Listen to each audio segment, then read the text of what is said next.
Christ is the Most High. You see that the head of Christ is the Father. So there's an order here on this earth. Okay, so when you're dealing with your household, you know, if you got a household, you got a family, the man is supposed to be head of the household, period, according to the scripture.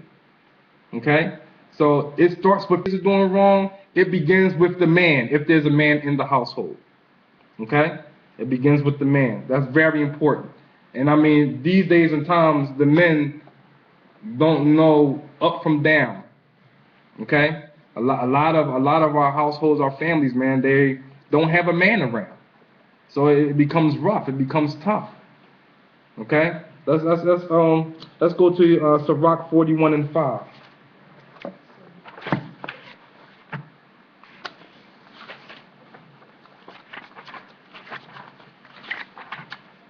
Sirach 41:5. The children of sinners are abominable children, and they frequent the hunt of the ungodly. The inheritance of the children of sinners will perish. We start from the top again. The children. The children of sinners are abominable children. You see that? The children of sinners. Keep going. And they frequent the hunts of the ungodly. The inheritance of the children of sinners will perish. You see that? The inheritance of the children of sinners will perish. Go ahead. And on the offspring will be perpetual disgrace. Disgrace. Children will blame an ungodly father. Children will blame who? An ungodly father. If you have children, calamity will be theirs. You will beget them only for groaning. Only for groaning, shaking your head like, He out in them streets. On the corner. Man. And not even knowing and not understanding that it begins with you. Dad, it begins with you. That's who it begins with. It starts with you. Keep going. When you stumble, there is lasting joy. When you die, a curse is your lot. Whatever comes from earth returns to earth. So the ungodly goes from curse to destruction. To destruction. And this is why our kids are being destroyed in the streets. Okay? They're just being destroyed. They don't have no clue. All right? That's good. Let's get Isaiah 3:5.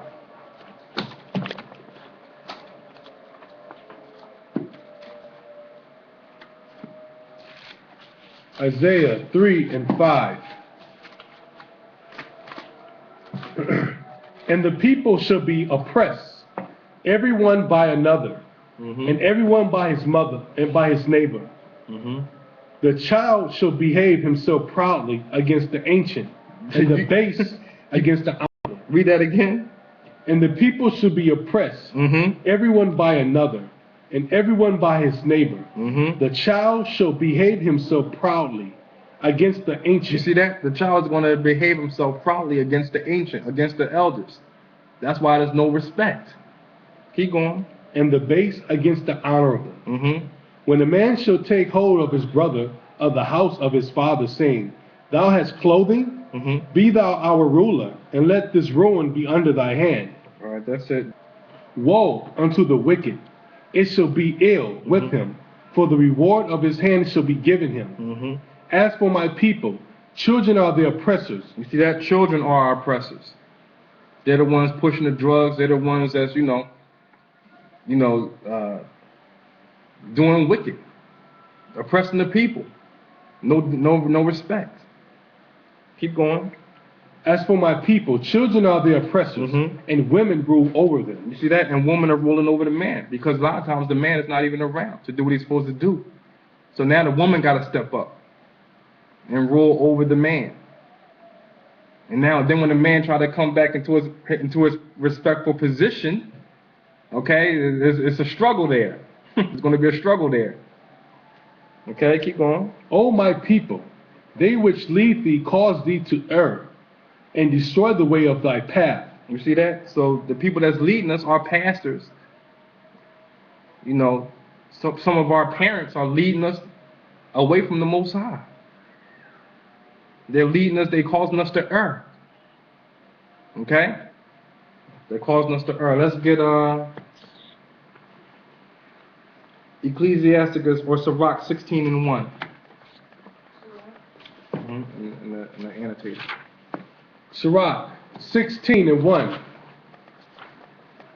Go ahead. Do not desire a multitude of worthless children. You see that? Do not The offspring. You see that? So don't be happy when you see your children doing something they don't have no business doing. You know, a lot of us, are taught to like, yeah, that's my son, that's my boy. He looking at a female walk down the street, or he got a girlfriend. Oh, that's my boy. You see that? Read that again.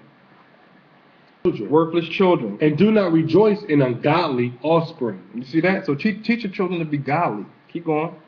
If they multiply, do not rejoice in them, unless the fear of the Lord is in them. You see that? So if you happen to have a lot of children, don't rejoice in them unless the fear of the Most High is in them. So you have to fear the Most High first, dads, fathers. Okay? I know for me,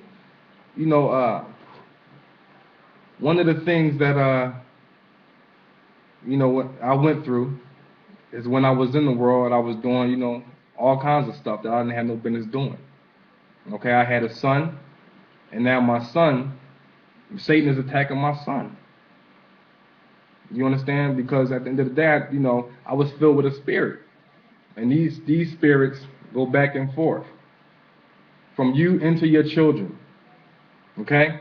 So one of the things I know for me I had to do was apologize. Once I learned the truth, okay, got baptized and learned the truth about this word and found out who I was, I had to apologize to my family. You understand? Because I was off. So the whole household was thrown off, was off. Okay? And through me being off, my wife was off, my son was off. Okay? And we're allowing this evil spirits to just be amongst us. And there's a lot of things that my son came to me and confessed. Like, listen, Dad, I feel funny in my stomach. You know what I'm saying? The Most High is telling me to tell you, to let you guys know, these are the things that I experienced. And I mean, you'd be surprised with some of the stuff that he told me. You understand? But at the end of the day, I had to apologize to him. Like, listen, son, it's not even your fault. It's my fault. It's my fault because I wasn't doing it right. I wasn't doing what I was supposed to do according to the scriptures. Okay? I wasn't being obedient to the word. So it's my fault. That's right. It's going to fall on you. It's going to fall on the father. So we have to get it right first in order for the whole family to fall right in line. And if your family don't fall in line with the Most High, follow Christ first. Where was we at? At 3. Read 3 again. Was that 2? Read 2 again? Yeah, please. If they multiply, do not rejoice in them, unless the fear of the Lord is in them. Do not trust in their survival or rely on their numbers. You see that? Oh, I got 10 kids. If they're ungodly, it means nothing. It means absolutely nothing. Keep going. For one can be better than 1,000, and to die childless better than to have ungodly children. So it's better to have one than 1,000 that's not. Keep going. For through one intelligent person, a city can be filled with people, but through a clan of outlaws, it could become desolate. You see that?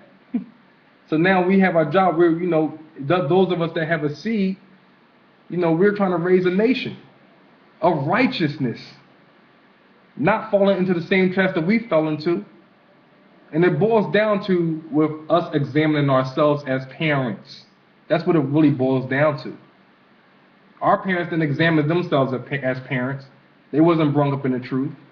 Now we have a chance to get it right. Let's get Isaiah 51:20. Isaiah 51:20.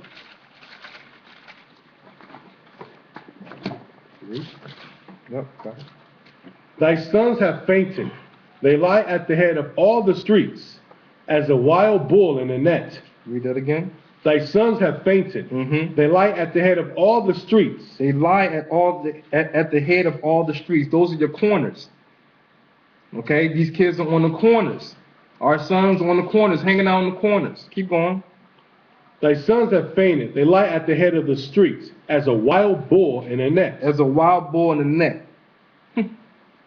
Keep going. They are full of fury of the Lord. You see that? The rebuke of thy power. Suffering the curses. On the corner. Killing each other. Over a female or over drugs or whatever the case is. Don't even understand why they're going through what they're going through. And the first thing they're going to say, oh, my dad locked up, my dad is in jail, my dad, they're going to blame an ungodly father. Let's go to Sirach 42:9.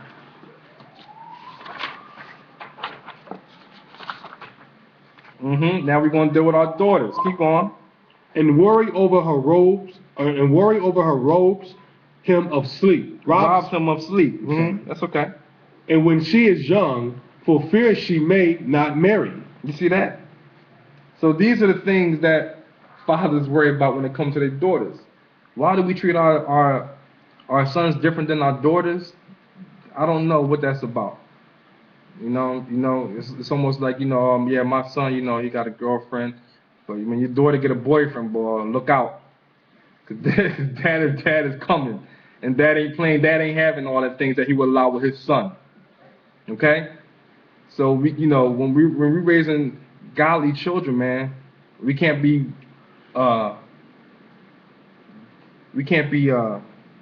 showing favoritism to one or the other.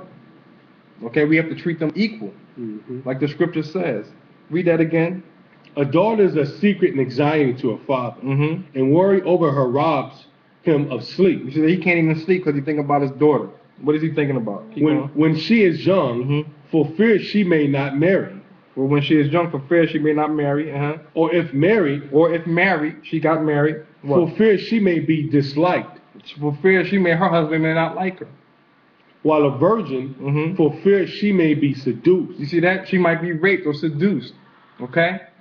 And become pregnant in her father's house. And become pregnant in her father's house.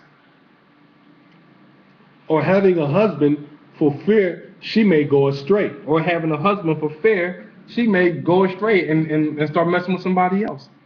Or now he got a harlot in the house. Although married, for fear she may be barren. Or she may be married and the husband may like her, and now she can't have no kids. Keep strict watch over a headstrong daughter. You see that? Keep strict watch over a headstrong daughter. That means, your daughter, girl. I have a daughter, and I have a brand new daughter. So this is for me also. Okay, keep going. Or she may make you a laughing stock to your enemies. You see that? Your enemies be laughing at you. Like, man, look at her. Out there roaming the streets. Keep going. A byword in the city, in the assembly of the people, and put you to shame in public gatherings. Put you to shame in public gatherings, because she tried dressed like a harlot. Keep it covered. This is why we cover our wives and our daughters. Okay, this is why the Hebrews did that, and this is why we have to do that. Okay. Let me see if there's any more. Yup, that's it. Hold on. Go jump down to 12 for a second. Jump down to 12. Do not let her parade her beauty before any man. You see that? Don't let her go in front of men, wear makeup and that, and tight jeans. Okay? If you know your daughter has a nice shape, put it away. Put her shape away. That means cover her up. Keep reading that. Women. You see that? That's another thing. Don't let her be among married women. Okay? Because they're going to be talking about things pertaining to their marriage and grown-up things. And this is where most of our daughters and our sisters learn. Okay? So we have to be careful. Well, a wicked husband may be trying to get his wife's friend who's single. You got all kinds, man. It's all kinds of situations. that arise when these, when this happens. Let's get on Sirach 26 and 10. Sirach 26 and 10.